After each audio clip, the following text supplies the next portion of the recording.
ماں باپ صرف 10 سے 15 سال اپنی خواہشات پہ کنٹرول کر لیں اور یہ عہد کر لے مجھے اپنے بچوں کو پڑھانا ہے, مجھے اپنے بیٹے کو پڑھانا ہے, پھر دیکھو آپ کا بچہ پڑھے گا کہ نہیں پڑھے گا. آؤ ماں کی بات آئی ہے, اب میں ماؤں سے توجہ چاہتا ہوں, دائیں بائیں پردے میں بیٹھی ہوئی میری بہنوں کی توجہ چاہتا ہوں. دیکھو جتنے بھی اولیاء اللہ گزرے ہیں, اکثر بڑے بڑے اولیاء ان کے باپ دنیا سے رخصت ہو گئے, جب وہ ننھے سے بچے تھے ان کے باپ دنیا سے رخصت ہو گئے اور پھر ماؤں نے ان کو پڑھایا, محنت سے پڑھایا, کوششوں سے پڑھایا. آج تو بہت راحتیں ہیں, آج تو اللہ اکبر مدد کرنے والے لوگوں کی ایک بڑی ٹیم ہے, آج تو مدد کرنے والی بڑی بڑی تنظیمیں ہیں, بڑے بڑے ادارے ہیں. اس وقت ایسا نہیں ہوتا تھا. جانتے ہیں آپ ایک نام ہے حضرت سیدنا محبوب الہی نظام الدین اولیاء کا نام, نظام ملت والدین. حضرت نظام الدین اولیاء کہتے ہیں میرا بچپنا تھا, میرے والد کا انتقال ہو گیا, حالات بگڑ گئے, حالات خراب ہو گئے. ہمارے یہاں کئی کئی دن تک چولہا نہیں جلتا تھا. دیکھو ماں کی تربیت بھی کیا ہے. اگر آج بچے بھوکے ہو تو عورتیں اپنے بچوں کو روڈ پہ لے کر نکل جاتی ہے, میرا شوہر مر گیا ہے میری مدد کرو. لیکن اللہ اکبر غیرت کا عالم کیا ہے, حیا کا عالم کیا ہے. بے پردہ گھومنے والی میری بہنوں, اگر تم بیوہ ہو چکی ہو تو آبرو کا سودا تو نہ کرو. زندگی گزارنے کا سلیقہ موجود ہے, زندگی گزارنے کا طریقہ موجود ہے. بلکہ معاذ اللہ اب تو یہ بھی ہوتا ہے اگر طلاق ہو گئی یا شوہر کا انتقال ہو گیا تو اللہ اکبر پھر یہ بھی کیا جاتا ہے کہ غربت کی چکی میں پسنے کے بعد غربت کو بہانہ بنا کر کے آبرو کا سودا کیا جاتا ہے. کبھی اس سے ملا جا رہا ہے, کبھی اس سے ملا جا رہا ہے. میں یہ نہیں کہتا کہ غریب عورتیں ایسا کرتی ہے, سب غریب عورتیں ایسی نہیں ہوتی. زیادہ تر غریب عورتیں تو ایسی ہوتی ہے جو آج بھی بزرگوں کے نقش قدم پر ہے, لیکن چند کی وجہ سے پورا معاشرہ بدنام ہے. اور پھر کہتے ہیں کیا کریں, بچوں کی فیس دینا ہے, بچوں کی پڑھائی کا انتظام کرنا ہے, آبرو تو بیچنی ہی پڑے گی. کیا محبوب الہی کی امی جان جو اپنی وقت کی رابعہ تھی, جو اپنی وقت کی ولیہ تھی, محبوب الہی کہتے ہیں کئی کئی دن تک ہمارے گھر میں چولہا نہیں جلتا تھا. اللہ اکبر.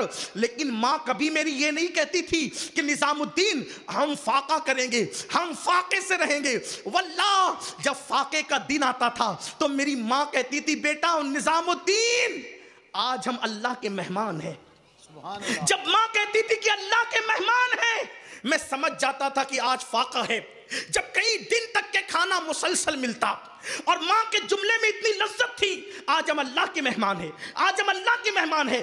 تو جب کئی دن تک کھانا ملتا اور گھر میں فاقہ نہیں ہوتا تو میں بڑی معصومیت سے پوچھتا امی ہم اللہ کے مہمان کب بنیں گے, ہم اللہ کے مہمان کب بنیں گے. اس ماں نے چرخہ کاٹ کر محبوب الہی کو پڑھایا, بھوکے رہ کر محبوب الہی کو پڑھایا. جب قدوری ختم ہو گئی تو حضرت نظام الدین اولیاء کے استاد نے کہا بیٹے محمد احمد تمہاری دستار کرنی ہے, دستار. تو کہا حضور دستار میں کیا ہوتا ہے. کہا دستار میں بچے کے سر پہ بزرگ لوگ امامہ باندھتے ہیں, بزرگ لوگ امامہ باندھتے ہیں اور جتنے علماء آتے ہیں ان کو کھانا کھلایا جاتا ہے, یہ دستار کی رسم ہے. تمہاری امی سے کہنا انتظام کرے. کس شان سے کس غیرت سے زندگی گزر رہی تھی استاد کو بھی نہیں معلوم تھا کہ نظام الدین کے گھر کے حالات کیا ہے. اس لیے کہا کہ تمہاری امی سے کہنا انتظام کرو علماء کا, دستار خرید کے لاؤ, ہم آئیں گے علماء کو لے کر دستار باندھی جائے گی. ماں سے جا کے کہا نا امی میری دستار ہے. ہائے ہائے. استاد نے کہا کہ امامہ اور علماء کی دعوت. ماں نے کہا بیٹا تمہارے استاد سے چند مہینوں کی مہلت لے لو, چند مہینے کی مہلت لے لو, کیونکہ اپنی اتنی حیثیت نہیں ہے کہ ہم بازار سے دستار خرید کے لائیں. تو دن کو چرخہ کاتا کروں گی اور رات کو تمہاری دستار میں خود جو ہے وہ تیار کروں گی, اس کو بوندوں گی, میں اس کو اپنے ہاتھ سے تیار کروں گی. اتنے دن کے لیے ٹائم لے لو. اور علماء کی جہاں تک دعوت کا سوال ہے اس کے لیے بھی پیسے چاہیے تو پیسے ہم اکٹھا کریں گے پھر دعوت دیں گے. استاد کو جا کر کے کہا, استاد نے کہا دستار کا وقت آ گیا تاخیر کیوں کرتے ہو. آخر کر کسی ذریعے سے پتہ چل گیا کہ اللہ اکبر پیسے دعوت کے لیے نہیں ہے. تو استاد نے جتنے پیسوں کی کمی تھی وہ پوری کی اور حضرت محبوب الہی کے سر پہ وہ دستار باندھی گئی جو ان کی امی نے اپنے ہاتھ سے بنا تھا, اپنے ہاتھ سے تیار کیا تھا. اس درد اور اس کرب کے ساتھ غریبوں نے اپنے بچوں کو پڑھایا. یہ جو لنگڑا لولا بہانہ ہے نا کہ ہم غریب ہیں مولانا نہیں پڑھا سکتے, آج تو یہ بہانہ ہی نہیں ہونا چاہیے. اتنے بڑے بڑے مدرسے موجود ہیں جہاں فری میں پڑھائی ہو رہی ہے پھر بھی لوگ نہیں پڑھاتے. اس وقت پڑھائی اس وقت بہت زیادہ مشکل تھی پھر بھی بچوں کو پڑھایا جاتا تھا. اچھا ایک خاص بات, غریب یہ کہہ کر کے کہتا ہے کہ میں اپنے بچوں کو نہیں پڑھا سکتا کہ غریب ہوں. امیر اپنے بچوں کو مدرسے میں بھیجنا نہیں چاہتا.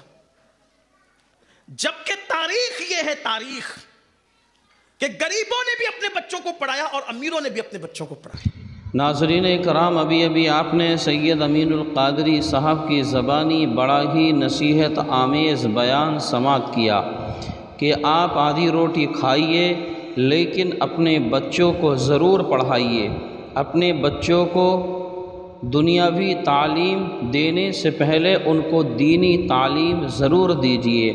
اور یہ بھی بتایا کہ غریبی میں کبھی بھی صبر کا دامن ہاتھ سے نہیں چھوڑنا چاہیے۔ یہ زندگی آدمی کو بار بار نہیں ملتی ہے۔ اگر آپ کے پاس غریبی ہے تو کبھی بھی اپنی عزت کا، اپنی آبرو کا سودا مت کیجیے۔ غریبی میں فاقہ کر لیجئے، اللہ کی رضا پر راضی رہیے، صبر کیجئے، لیکن کبھی بھی اپنی عزت کا سودا بالکل مت کرنا۔